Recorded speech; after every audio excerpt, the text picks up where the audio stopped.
अंधेरे में पढ़ाते शिक्षक, कब्रिस्तान में स्कूल। ये सुनकर आपको हैरानी हो सकती है, लेकिन ये बिहार के मधुबनी जिले की एक सच्चाई है।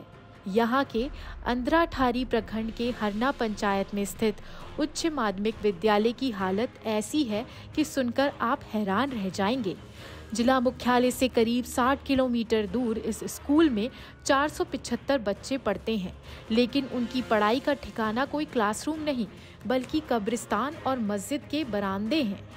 स्कूल के पास सिर्फ 2 छोटे छोटे कमरे हैं, जिनमें से एक कमरे को कार्यालय के रूप में इस्तेमाल किया जाता है और दूसरे में मिड डे मील का सामान रखा जाता है। मैंने मिस मोहम्मद और मैं वर्ग में चौथा क्लास। हम लोगों को कब्रिस्तान के कबर पर पढ़ते हैं और खाना भोजन भी उसी के पास करते हैं। बाथरूम लगता है तो घर जाते हैं, और धूप लगती है तो बहुत दिक्कत पड़ती है, बारिश होती है तो छुट्टी हो जाती है।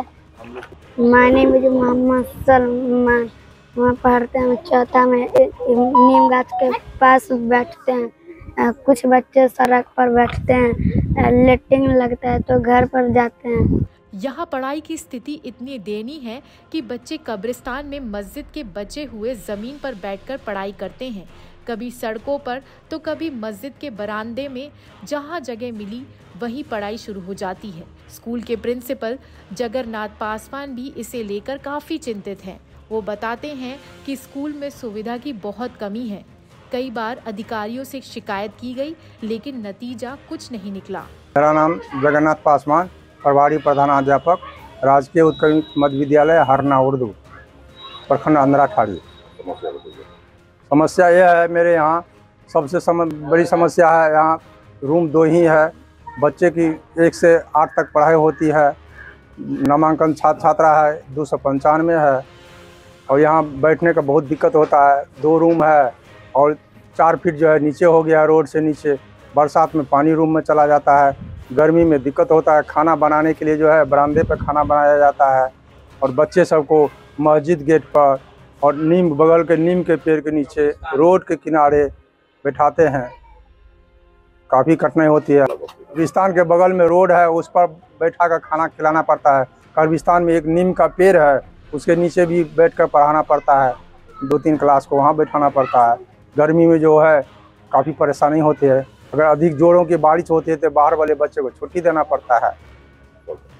और शौचालय जो है यहाँ नहीं है। 3 लेडीज है यहाँ शिक्षिका, बीपीएससी वाली आई है, उसको काफ़ी परेशानी होती है बाथरूम के जाने के लिए। पड़ोस के यहाँ जाना पड़ता है महिला टीचर को। स्कूल में पढ़ाने वाले 9 शिक्षक भी कठिन परिस्थितियों में काम करने को मजबूर हैं। खुले आसमान के नीचे, सड़कों पर और कब्रिस्तान में नीम के पेड़ के नीचे कुर्सी लगाकर पढ़ाना पड़ता है। ना बच्चे के लिए कोई ठीक से बैठने की जगह है और ना ही शिक्षकों के लिए कोई सुविधा है। महिलाओं के लिए स्थिति और भी कठिन है, क्योंकि शौचालय की कोई व्यवस्था ही नहीं है। उन्हें शौचालय के लिए पास के आवासीय परिसर में जाना पड़ता है। मेरा नाम सहाना खातून, इसी स्कूल में रहते हैं, खाना बनाते हैं और खाना बनाने में बहुत दिक्कत है। और रोड सड़क पर बच्चा को खिलाना पड़ता है। कभी कभी भी पानी लेकर को आते हैं तो हम लोग गिर भी जाते हैं ऊंचा नीचा में। बहुत है दिक्कत हम लोग को, गर्मी से ऐसे परेशान है। बच्चा लोग भी इसी में रहते हैं, इसी में बरामदा पर खाना बनाना पड़ता है।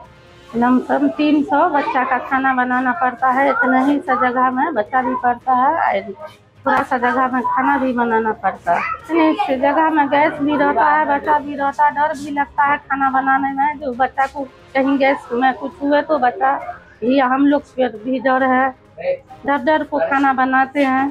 2014-15 में स्कूल के लिए भवन निर्माण के लिए 7 लाख रुपए की राशि स्वीकृत की गई थी, लेकिन जमीन की कमी के चलते ये पैसा वापस कर दिया गया। अब इस स्कूल के लिए नए भवन और सुविधाओं की सख्त जरूरत है। सर, मेरा नाम अंजू यादव है और मैं उत्क्रमित मध्य विद्यालय हरना उर्दू की 6 to 8 की अध्यापिका हूँ। और यहाँ मतलब प्रॉब्लम है बहुत ज़्यादा कि पहली बात तो है कि यहाँ पे क्लासरूम की बहुत कमी है। 2 ही क्लासरूम है और बच्चों को मर्ज करके पढ़ाना पड़ता है।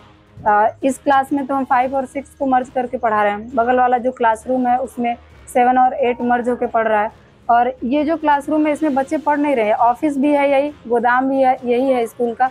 और हम लोग का सबसे बड़ा मतलब समस्या है कि यहाँ पे वॉशरूम नहीं है, मतलब शौचालय के लिए हम लोग को आसपास जाना पड़ता है। ये सिर्फ एक स्कूल की समस्या नहीं है, बल्कि अल्पसंख्यक समुदाय के लिए शिक्षा के सीमित अवसरों की भी झलक है। इस हालात को सुधारने के लिए सरकारी और स्थानीय स्तर पर ठोस कदम उठाने जरूरी है।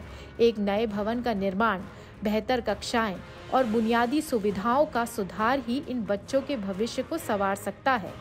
लोकल 18 के लिए मधुबनी से गौरव झा की रिपोर्ट।